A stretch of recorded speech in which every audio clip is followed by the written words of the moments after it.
Magluluto tayo ngayon ng kare-kareng pusit mga kaluto. Ayan, bali papakuluan na po natin yung ating pusit. Ayan, naglagay po ako ng asin, yung ating laurel at paminta mga kaluto. Ayan, ilagay na rin po natin yung ating pusit. Bali ito po yung kinakalawang na pusit. Tinanggalan ko po siya ng balat mga kaluto at ayan nga. Halo-haluin lang natin para pumantay po yung pagkakulo mga kaluto. So yan na nga mga kaluto, kumukulo na yung ating pusit. Isa po yan sa paraan para matanggal po yung lansa ng ating pusit. So yan na nga, luto na siya at tayo ating nang papakuluan yung ating mga gulay na sangkap ng ating kare-kareng pusit mga kaluto. Bali ang uunahin nating pakuluan yung ating pechay. Bali 2 tali po ito mga kaluto yung aking ginamit. Pagkatapos po nating mapakuluan itong ating pechay mga kaluto ay isunod na natin dyan yung ating string beans o yung ating sitaw mga kaluto. Bali isang tali lang po ito ng ating sitaw at yun na nga, naluto na rin po yung ating sitaw. Isunod na natin yung ating talong mga kaluto. Bali hindi ko na po prinito yung ating talong dahil mag-absorb pa po ito ng mantika mga kaluto. Ayan, isunod na rin po natin yung ating puso ng saging. Bali 1 peraso lang po ng puso ng saging ang ating linagay. Ngayon naman ay iprito natin saglit yung ating atsuete. Kumulay lamang ito at mamaya ay ibababad natin ito sa ating tubig para siya rin pong pampakulay natin mamaya mga kaluto.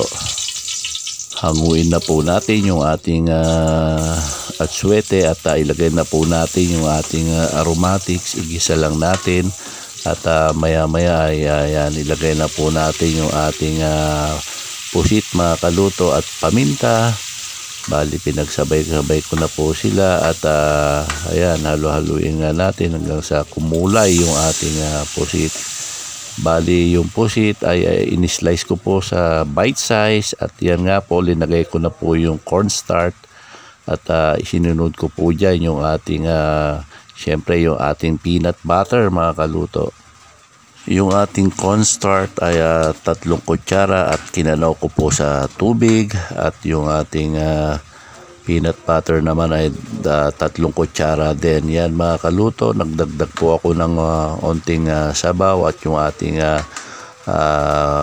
pampakulay na atsuete mga kaluto. Yan po ang tingkad-tingkad po ng kulay mga kaluto ng ating kare-kare sauce. Yan po mga kaluto, linagyan ko lang din po ng onting pampaalat at yung ating breadcrumbs mga kaluto. Ayan, bali linagay na rin po natin at halo-haluin lang hanggang sa matunaw po yung ating breadcrumbs. Naglagay din po ako ng chicken cubes na pampalasa mga kaluto at pagka nakukulangan pa kayo sa kanyang sabaw mga kaluto ay pwede po nating dagdagan. Yan, tikman na po natin mga kaluto kung anong lasa niya.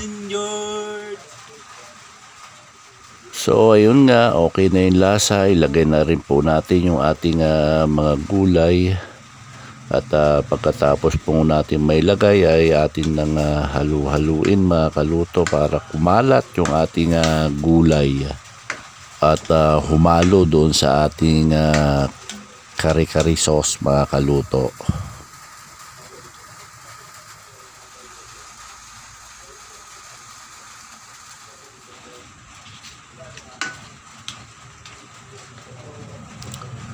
So yan, luto na yung ating kare-kareng pusit. Tayo mag-plating na mga kaluto.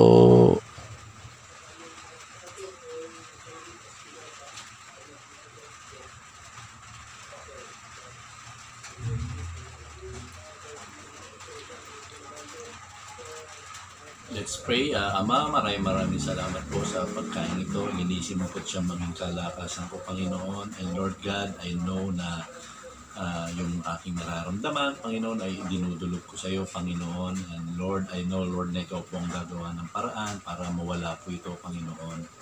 Lord and Lord, maraming salamat po sa patnubay mo at pag-iingat mo, Panginoon, sa aking kalusugan, Lord God. Maraming salamat po. In Jesus' name we pray. Amen. Amen. Tayong kakagsat. Nagluto akman ti kwa. Kari-kari. Pusit. Kaya ta ramanan tayo.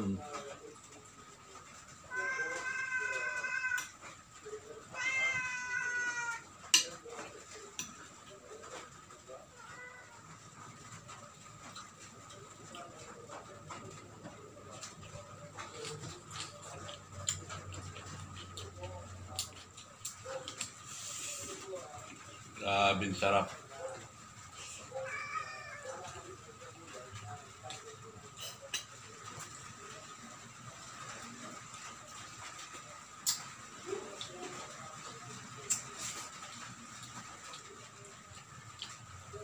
Hanggang sa muli, ito po ang inyong kaluto nagsasabing lagi magdasal, count your blessing and stay positive.